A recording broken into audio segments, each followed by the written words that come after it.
Durante las últimas décadas, Uruguay y la región viven una pandemia, el crecimiento del crimen y la inseguridad. La pregunta es, ¿cómo debemos enfrentar esta problemática en nuestro país? Bajo el eslogan Vivir sin miedo, hay quienes nos proponen que votemos una reforma de la Constitución. Pero ciudadanos y ciudadanas de a pie, especialistas en seguridad y derecho, colectivos y organizaciones sociales, nos unimos en la articulación nacional No a la Reforma. Convencidos de que esta no es la solución, sino que por el contrario, en caso de ser votada, va a generar más inseguridad. En octubre, vos tomás la decisión. No poner la papeleta es votar por más seguridad. Es evitar una reforma peligrosa que nos deja a todos y a todas más expuestos y con menos garantías. Esta reforma no es la forma de mejorar la seguridad. Propone un conjunto de medidas que ya probaron ser ineficientes, tanto en Uruguay como en la región. Es más de lo mismo. En Uruguay, hace más de 25 años que se endurecen las penas, se reducen libertades, se aumenta el presupuesto público y privado en seguridad. Estas políticas fueron consensuadas en 2010 por un acuerdo entre todos los partidos políticos. Pero la criminalidad no ha dejado de crecer. Este no es el camino. Analicemos con la seriedad que nuestra seguridad y nuestra Constitución merecen los 3 ejes centrales de la reforma propuesta. 1. Militarizar la seguridad pública a través de una Guardia Nacional con miles de militares en las calles. La formación militar no capacita para trabajar en seguridad pública, pues no está destinada a trabajar con civiles. Muy por el contrario, su función es la tutela de la soberanía nacional y en hipótesis de enfrentamiento armado. Es por ello que la actividad de militares en seguridad pública nunca es aconsejable. Cuando ello ha ocurrido, las consecuencias han sido nefastas. Vulneración de los derechos de todos, pero especialmente de los más pobres. En efecto, el ejército no es una fuerza destinada ni capacitada para el cuidado de la seguridad pública interna, ni en Uruguay ni en el mundo. En Brasil, entre 2017 y 2018, la intervención solo en Río de Janeiro provocó un aumento de 61% en los tiroteos y de 35% en los asesinatos por parte de fuerzas militares. Solo en los primeros 4 meses de 2019 hubo 600 personas asesinadas por parte de las fuerzas de seguridad. En México, la inseguridad también se descontroló desde 2006 a partir de esta misma medida que ahora se propone en Uruguay, la militarización de la seguridad interna. Los homicidios aumentaron un 250%. La Comisión Interamericana de Derechos Humanos y la propia Corte sostienen la necesidad de separar claramente las funciones de la policía y los militares en seguridad pública. Está comprobado que la militarización no es el camino. Es realmente querer apagar el incendio con nafta. El ejército no debe intervenir en la seguridad interna y esto no son, como se ha dicho, prejuicios ideológicos. Son hechos reales y comprobados en nuestro país y en muchos otros. Otra de las propuestas es habilitar los allanamientos nocturnos. La inviolabilidad del hogar data de nuestra primera Constitución de 1830.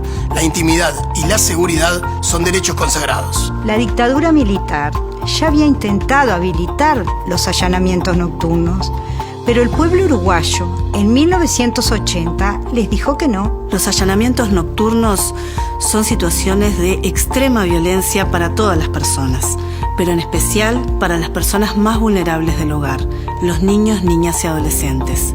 Implica una situación traumática de alto impacto que les somete a niveles de angustia y de miedo intolerables. Además, hoy en día los efectivos policiales ya pueden entrar a una vivienda con previa aprobación de un juez si tienen pruebas de que ahí está ocurriendo un delito grave. Pero la principal debilidad de esta medida es que es inútil. ¿Realmente podemos creer que los allanamientos nocturnos son la solución contra los puntos de venta de droga? Sencillamente, al día siguiente al allanamiento, cualquier boca de venta de drogas reabre en otro lugar. Esta propuesta no da garantías ni a las personas dentro o alrededor del hogar a allanar, ni a los efectivos encargados de los allanamientos. Los sindicatos de la policía se oponen a la iniciativa por esta falta de garantías. Un tercer eje de la pretendida reforma es el de endurecer las penas, crear la prisión perpetua y eliminar beneficios liberatorios por buena conducta o estudio. Está demostrado en Uruguay y en la región que endurecer las penas no disminuye los delitos. Debemos mejorar las cárceles. Cárceles pequeñas, vivibles y controlables y espacios comunitarios. Posibilidades reales de trabajo y estudio para la reinserción social. Trabajar más y mejor para aumentar las oportunidades de rehabilitación y reinserción social de su población. Endurecer las penas, someter a las personas a años de reclusión profundiza los daños, aumenta la desesperanza y somete a las personas a espirales de violencia y exclusión, porque la violencia genera más violencia. Las cárceles deben dejar de ser instrumentos de sufrimiento y fábricas de delincuentes. Debemos bajar los índices de reincidencia. Necesitamos que las personas que cometieron delitos tengan oportunidades reales de reintegrarse en la sociedad.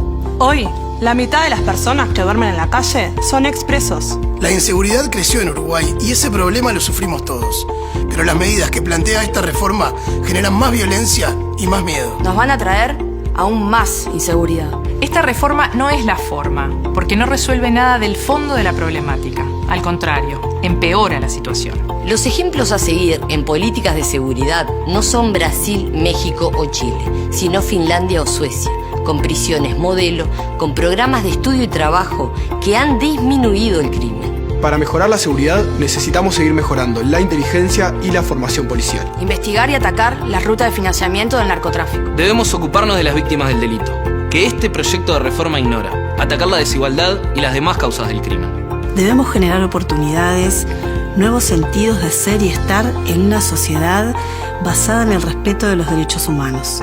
Porque cuando nos conectamos humanamente con las personas, cuando combatimos nuestra sed de venganza, se van abriendo alternativas, se van generando nuevas oportunidades y de verdad se inician los procesos de transformación y cambio.